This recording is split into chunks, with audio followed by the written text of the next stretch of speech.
All right. Welcome back, my friends, family, nerds. Welcome back. So yeah, we are back with the Midgard Press. We are covering Dragonbane still. There's still so much of the book to go through. Um it's just crazy to think. Um,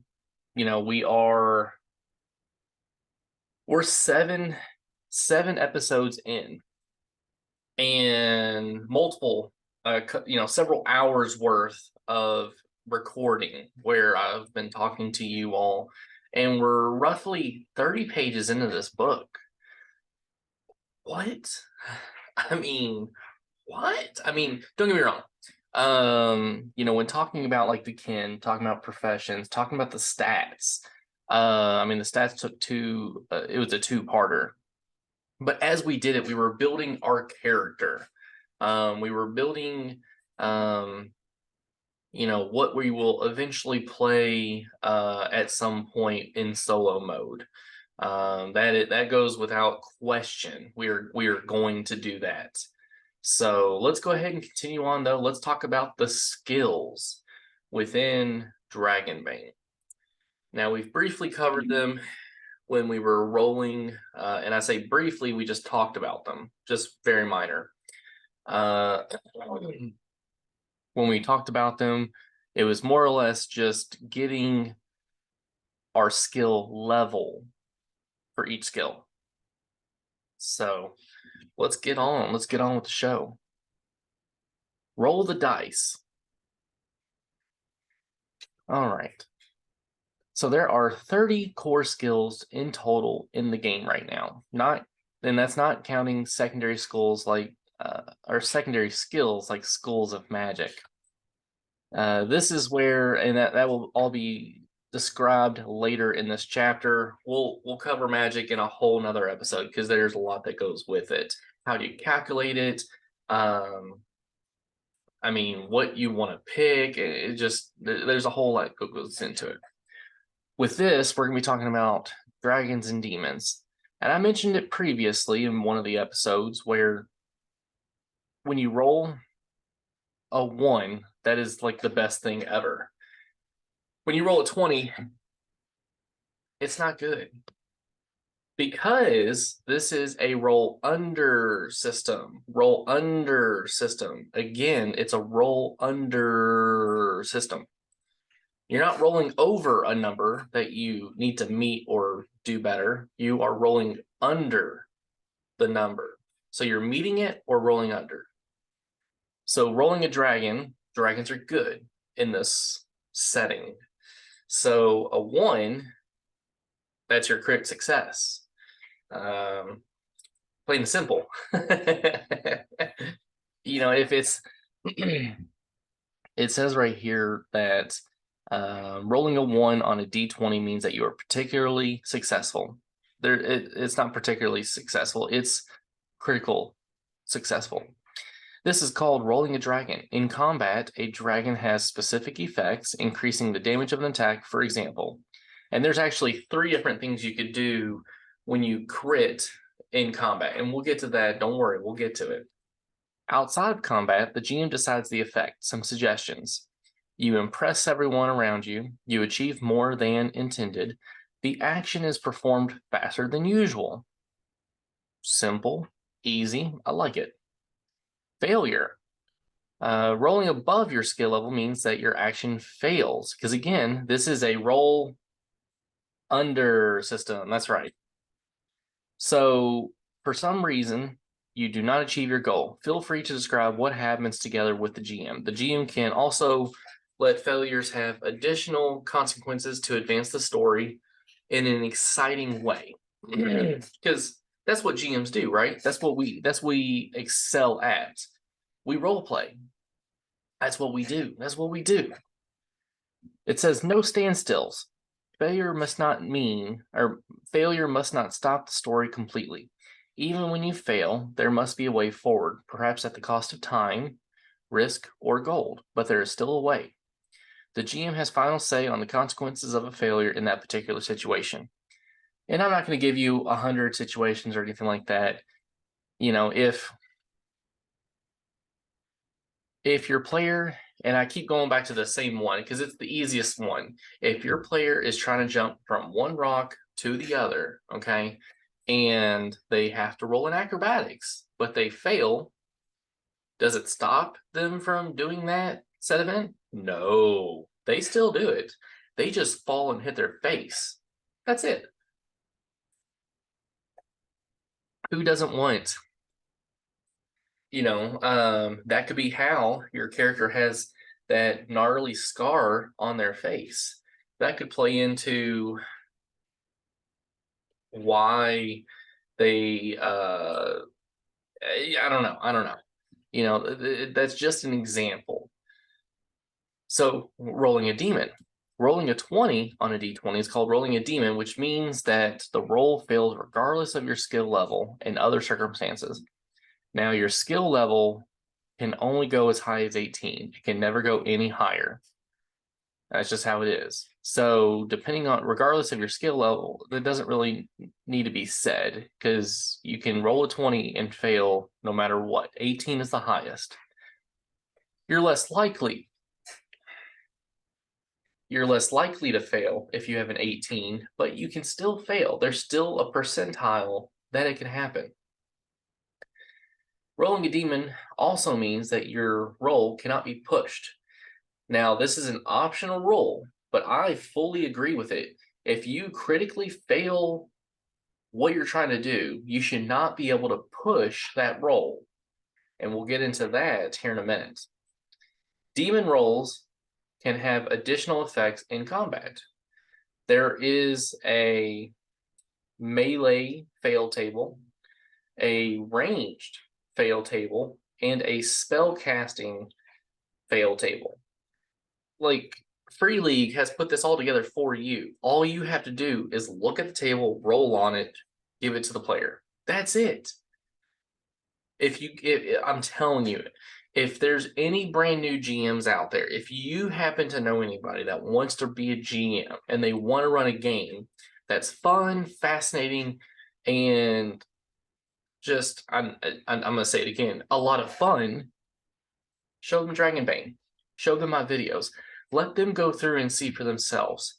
They won't be disappointed, I promise. But outside of combat, the GM can let demon rolls have effects such as you damage yourself, someone else, or an item. You make a fool of yourself in front of everyone around you, or you make a lot of noise. That's one of my favorite ones. You make a lot of noise. Because you know what happens when a lot of noise is being made in a silent dungeon? Things come find you. Attribute rolls. So when no skill seems relevant to the situation, the GM can instruct you to roll against a base attribute instead. A strength roll to lift something heavy, for example. But if there is a skill that doesn't or that covers the action you wish to perform, your roll must be based on that. In unclear cases, the GM decides which is appropriate. And that's exactly it. If there is an attribute for what you're trying to do, make them do that roll. Don't just say, oh, we're just going to make this a willpower roll. Why?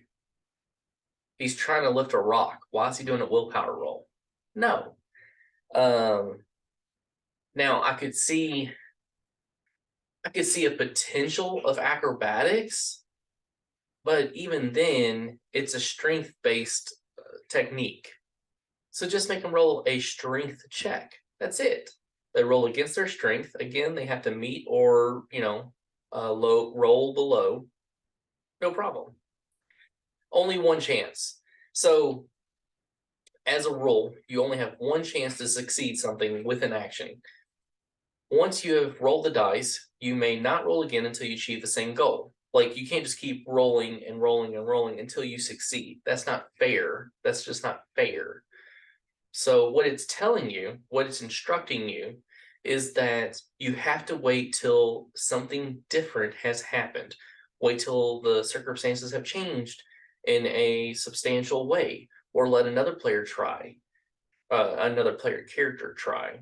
This rule does not apply in combat. Yeah, if you're in combat, you can try and hit as much as you want, and you could fail every single time. But if you got one person trying to, for example, in the one above, lift a rock, and they can't do it, move on. Let somebody else try. You know, you don't have to let the same person keep trying the same thing just because, and this is one of my favorite arguments, just because somebody has, we'll say, a 16 in strength, 16, and just because somebody has a 7 in strength, the odds are better that the one with the 16 will succeed. But it doesn't mean that the one with the 7 can't succeed at all. There's still a percentile chance that they can. There's just greater percentile that they can't. That's all. That's all.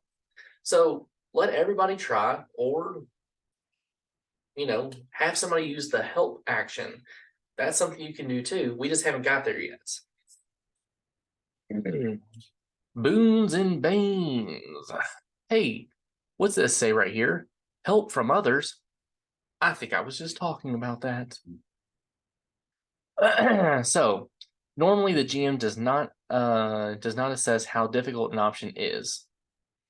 Like there's no DC, nothing. We do not say how hard something is. If we tell the character, if you have 5 characters, okay, you have 5. And again, we're going back to acrobatics. They're jumping from one rock to another. If one has an acrobatics of 3, another has an acrobatics of 10, then another has an acrobatics of 15, 18, 12, 5, 6, 7, you know, whatever it is. It's a different for each character. Okay? Yes, it's harder for some than others, but that's because they're not built for that specifically. Plain and simple. It's like if my brother and I were to do the same thing. He's in the military, okay? He specifically trains every day, PT. I will tell you, I do not train every day. I do not do PT every day. I don't even go to the gym. I have a gym membership. I don't even go, okay? Obviously, he would be better than me at it. Now, we're getting off subject. Sometimes the GM might want to underscore that external factors either help or hinder an action. You might then get a boon or a bane. In both cases, you roll 2 d20s, but only one result counts. Now, if this sounds familiar, it's because we're talking about advantage and disadvantage. I bet you can tell which is which. I bet you can. When it comes to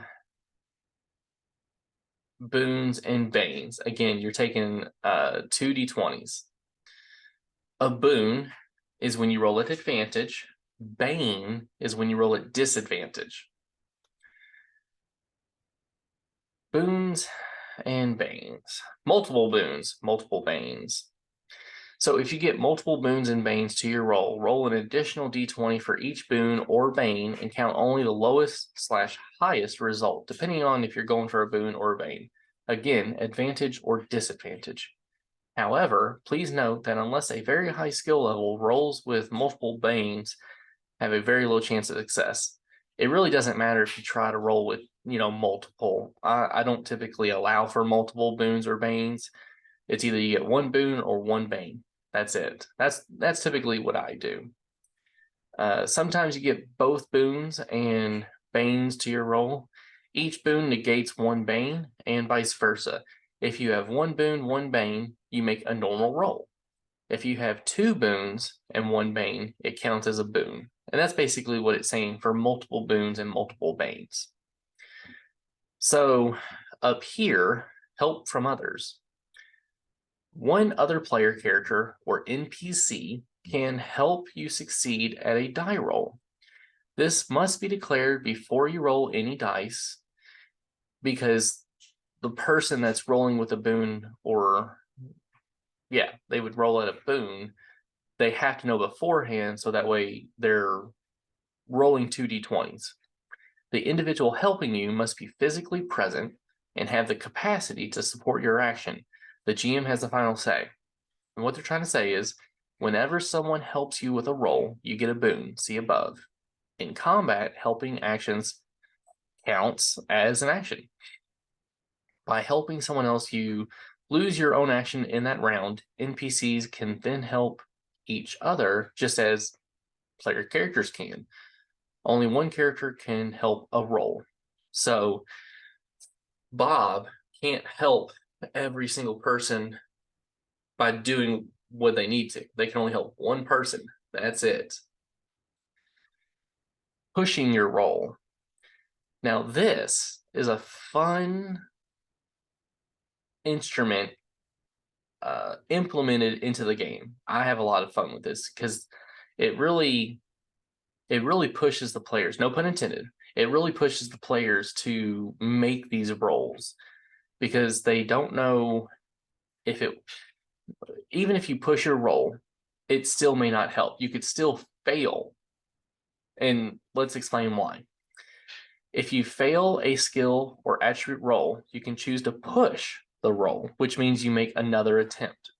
Okay.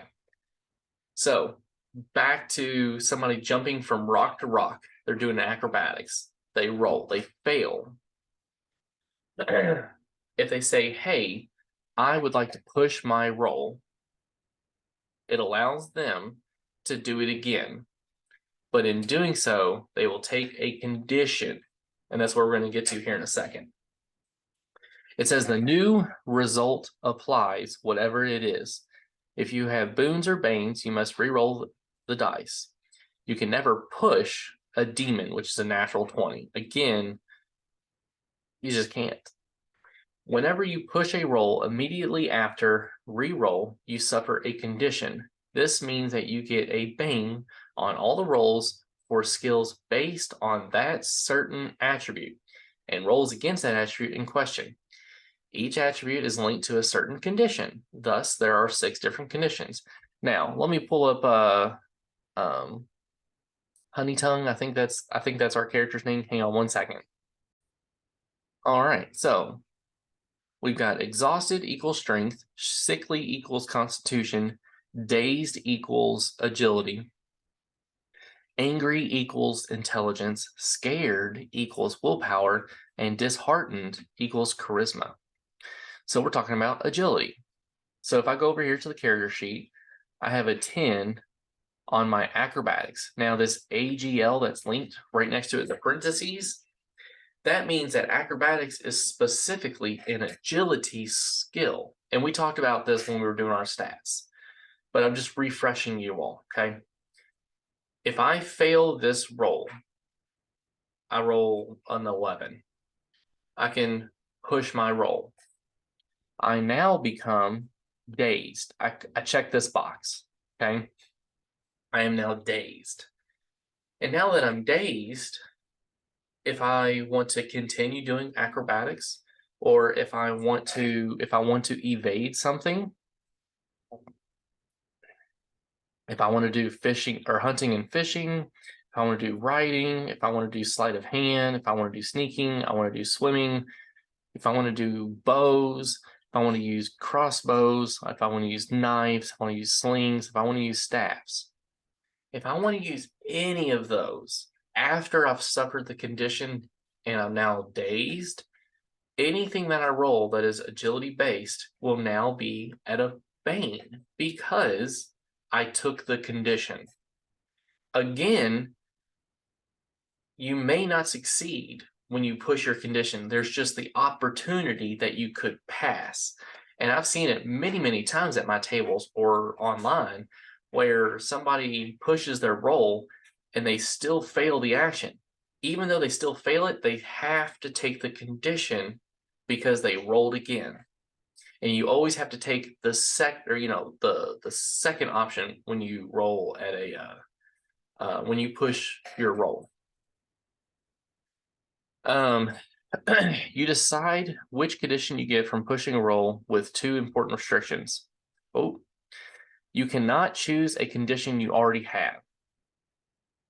You must be able to explain how the condition results from the action you are trying to perform.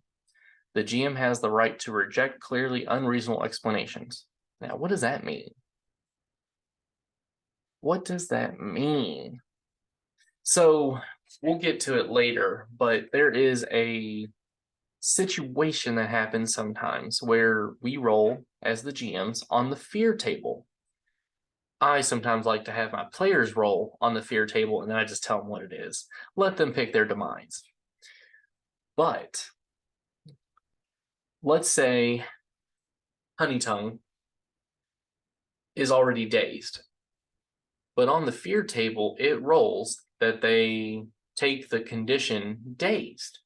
Well, you can't take the same condition twice. That's what it just said. It says specifically, you cannot choose a condition you already have. So you could roll a d6 and there you go. You just randomly pick whichever one you want. Or you can pick another one and just tell the GM why you're taking that. That's it. And we'll cover it more as it comes to be a thing, because I know everything that I've explained so far within any of these videos. It may take a couple times for it to sink in. It took a couple times for me. Let's see, when's my next session? Tomorrow, I think. Well, I've run 11 sessions so far. Actually, I'm doing one later. I'm going to do some solo stuff. So 12 later. Anyways, it takes multiple times for me to read through something before I fully get it. So if you have to rewatch the video a couple times, if you have to read the book multiple times, if you have to have your GM explain it to you multiple times, let it happen, because our goal is to make sure you understand what's going on. If you don't know what's going on, then we're just at a loss. Nothing really will happen. I mean, the game will still go on, but you'll still be confused. And we don't want that. As GMs, we want you to understand the game. We want you to have fun. If you can't understand what's going on, you're most likely not having fun. And that's not our goal. It's not our goal. But once you have all 6 conditions, you may no longer push your roll. This has yet to happen yet. I would love to see somebody in one of my games get all 6 conditions, because in addition to their effects, conditions provide inspiration for role playing. Mark conditions on your, so yeah, you would mark them. When you have all 6 conditions, you start taking a d6 of willpower. Yeah, just know that. Healing conditions. You can recover from a condition by resting. For more on resting and healing, get to page 52. We haven't got there yet. We're getting there, I promise. NPCs and monsters, only the player characters can push their rolls, not NPCs and not monsters. Very true. Opposed rolls. Sometimes you must beat your enemy in an opposed roll to succeed with an action. It doesn't happen often, but it can. This means that both you and your adversary roll dice.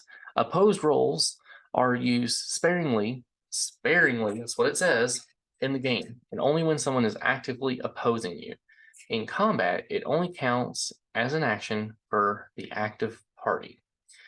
If your roll fails, your actions fail as well, regardless of your opponent's roll. If your roll succeeds while your opponent fails, your action succeeds.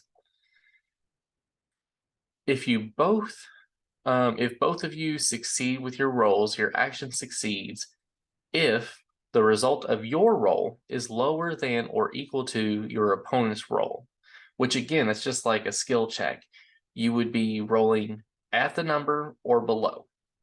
If the opponent's result is lower than yours, you fail. So even though you succeed the check, because it's an opposed roll, you have to beat your opponent. If it doesn't beat the opponent, you still fail. Push rolls. Opposed rolls can be pushed, and this is an optional rule, and that's what we were just talking about.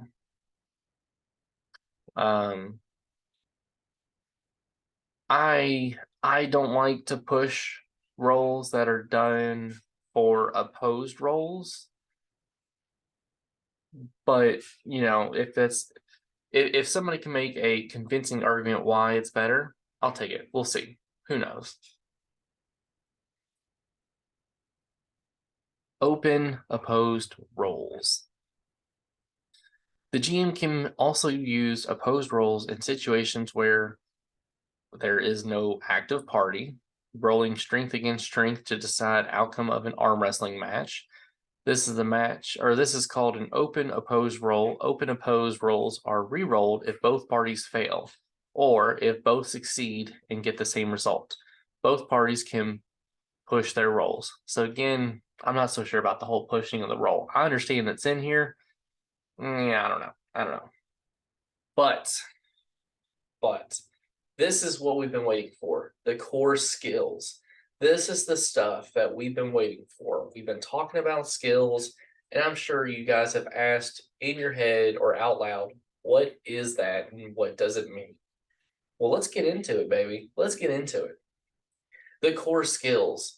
This section describes all the core skills in the game. The schools of magic are secondary skills and covered in chapter 5. And I promise we will get there. Wow. So, acrobatics. When jumping, climbing, balancing, or performing a similar physical action, roll for this skill. Awareness, intelligence. As an adventurer, you must always be on your guard, or you won't live long. You use your awareness skill to watch or listen for anyone sneaking around nearby. Opposed roll, see sneaking below. The GM can also let you make an awareness roll to notice emerging threats in time, such as a passive roll cannot be pushed. So NPCs and skills. Let's read this real quick. Non-player characters, NPCs, use skills in the same way as player characters. The GM rolls dice for them, but only for actions that affect a player directly. For example, if the NPC is attacking a PC, a player character, or attempting to save them, when an NPC performs an action that does not directly affect a PC, player character, the GM can simply decide what happens. NPC stat blocks don't list all skills. When rolling for an NPC against an unlisted skill, the GM uses a default skill level of 5. So that's just how it goes. And that's more for the GMs and whatnot. So under awareness, we also have groups. If multiple players or player characters are in the same place, each of you make a separate awareness roll. You cannot help each other. And I'm sure some GMs will be lenient on that. I like to keep it separate as well, just because it adds a little spice. You know, if 4 players are trying to be aware of something and only one succeeds, well, 3 of them just don't know what's going on. And one of them, if they decide to tell the other 3, what if they don't? Interesting.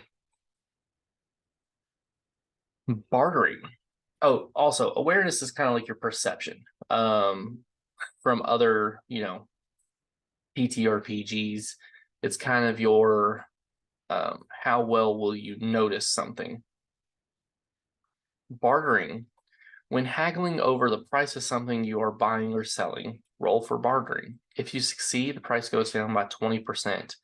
If you roll a dragon, the price is halved or doubled, depending on which way you're trying to go, whether selling or buying. If you roll a demon, you have offended the other party so badly they refuse the trade. I like it. Some of these skills you won't really use within one shots. You will mostly use, you'll use all of them within a campaign for sure. but most of these you won't have to worry about during one-shots. So just keep that in mind. But the bartering is part of charisma. Beast lore, intelligence. The world is full of common and rare animals and beasts of all kinds. Roll for beast lore when trying to identify an animal or monster, or to know its habits, abilities, and weaknesses. If you succeed, the GM should give you some piece of useful information. It doesn't tell you all of it, okay? Okay, you players? It doesn't say the GM will tell you everything.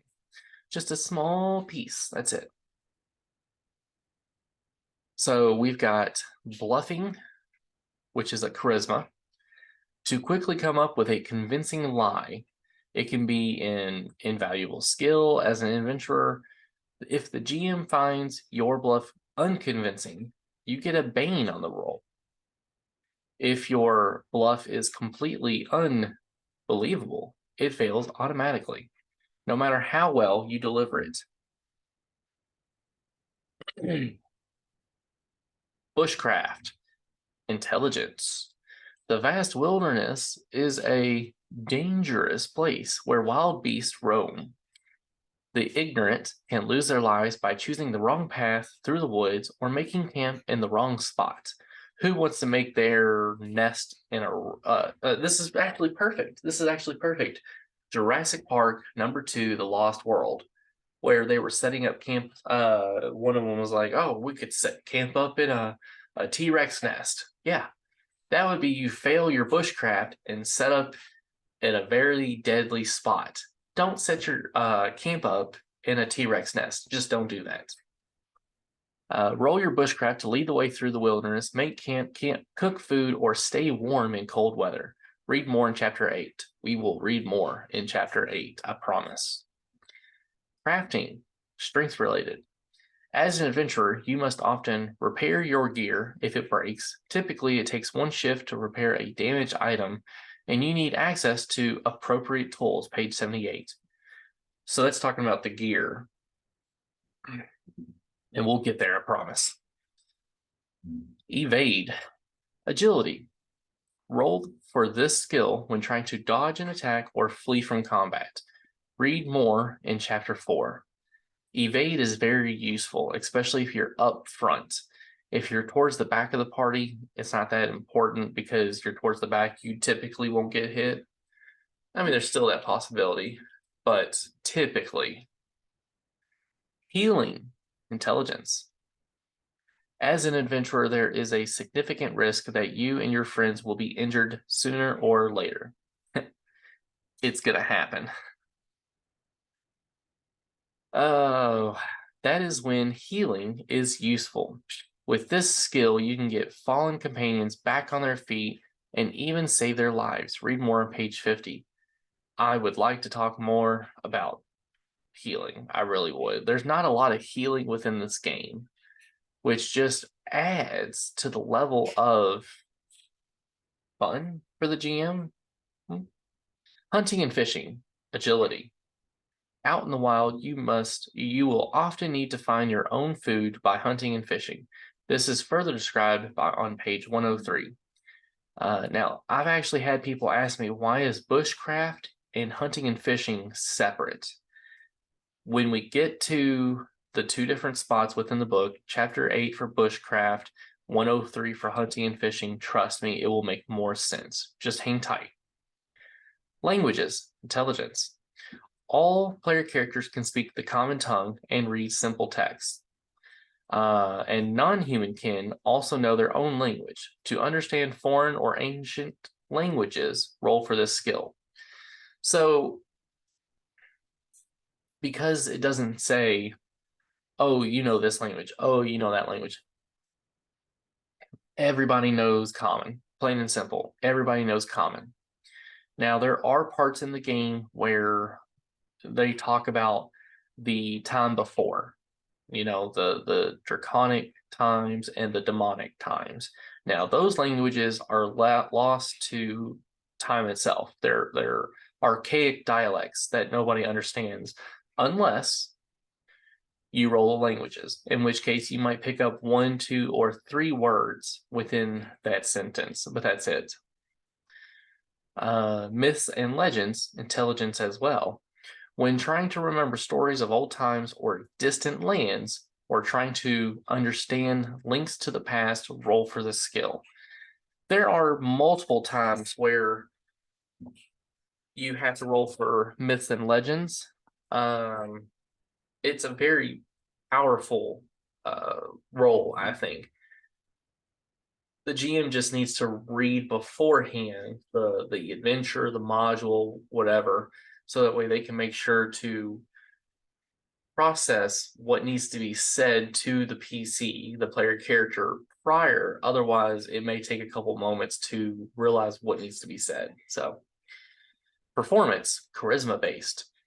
When singing a song, reading a poem, making jokes, or in some other way to try amuse a crowd, roll for performance. If that doesn't have bard all over it, I don't know what does. And that's why we took performance as a trained skill. Persuasion. Life as an adventurer is dangerous, but you can often reach your goals without violence through charm, threats, or sensible reasoning. Roll for persuasion to make another person see things your way. If you succeed, you achieve your stated objective, and the NPC does what you want. However, they might demand something in return. The GM decides what's the details, or what that entails.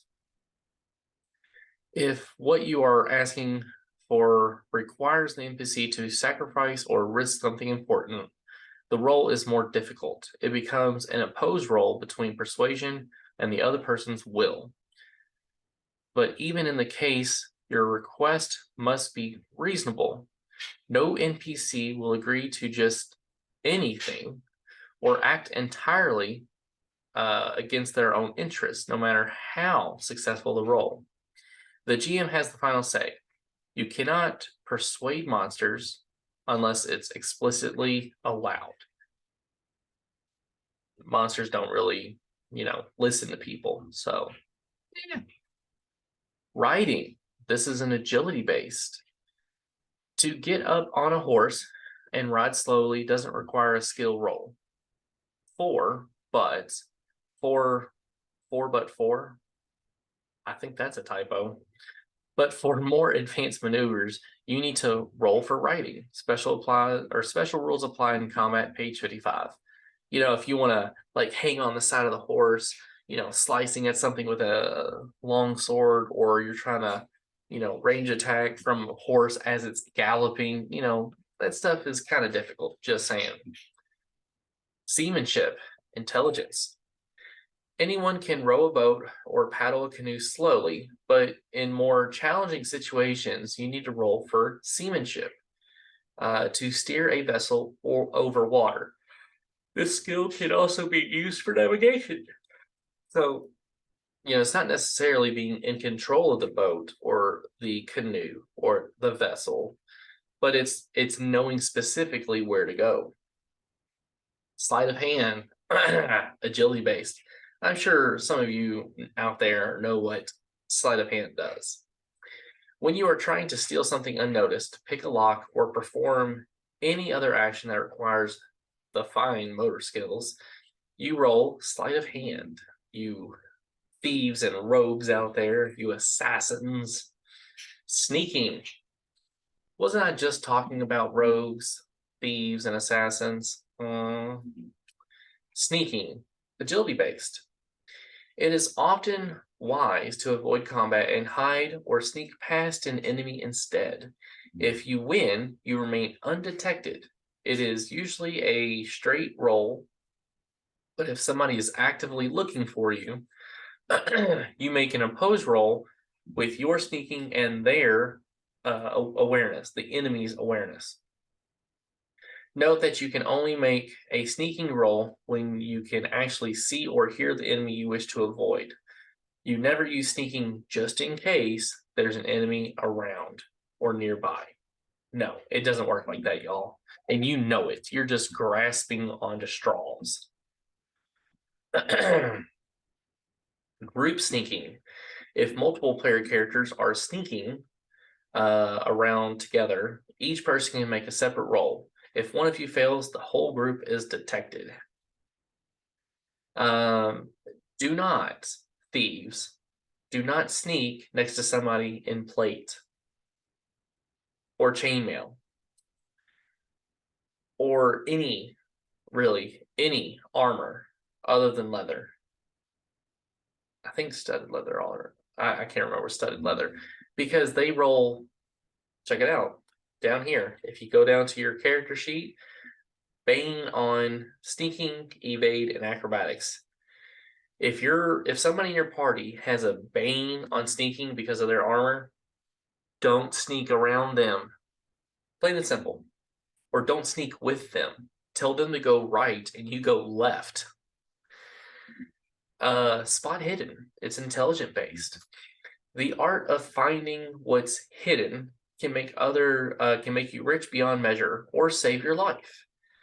When you are looking for something concealed, roll spot hidden.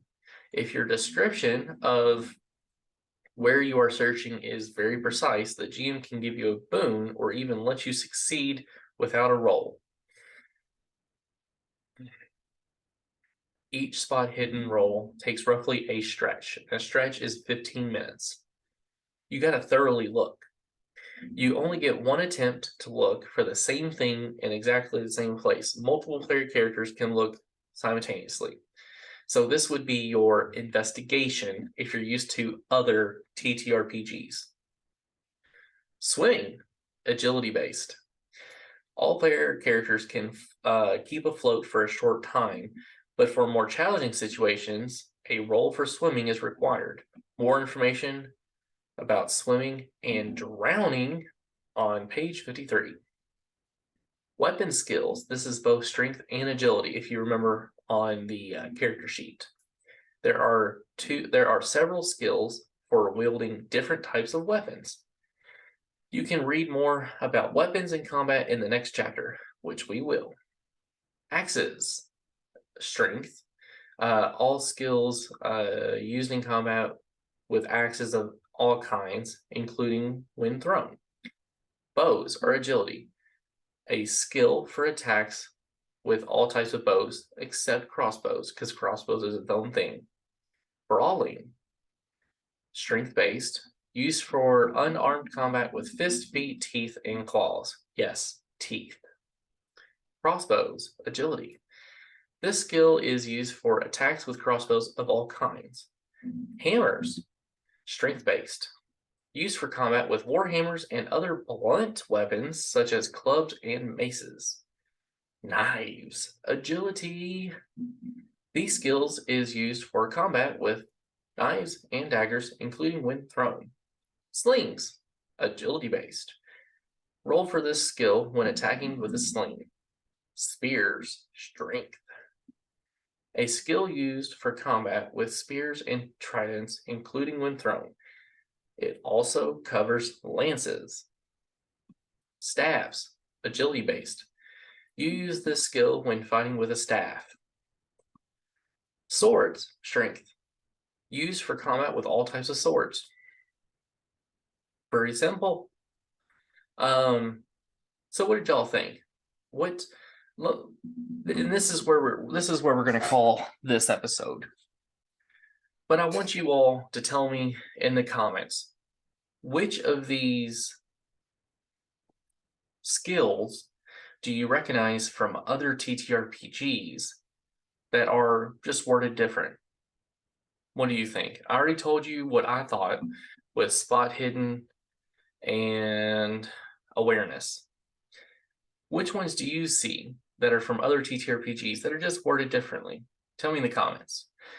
But again, do the thing. Like, comment, share, tell all your friends, tell all your non-friends as well. Tell everybody. But thank you again for hanging out with me as we covered the skills within Dragonbane. There's still a lot more to come. So until the next episode, live on and game on, my friends.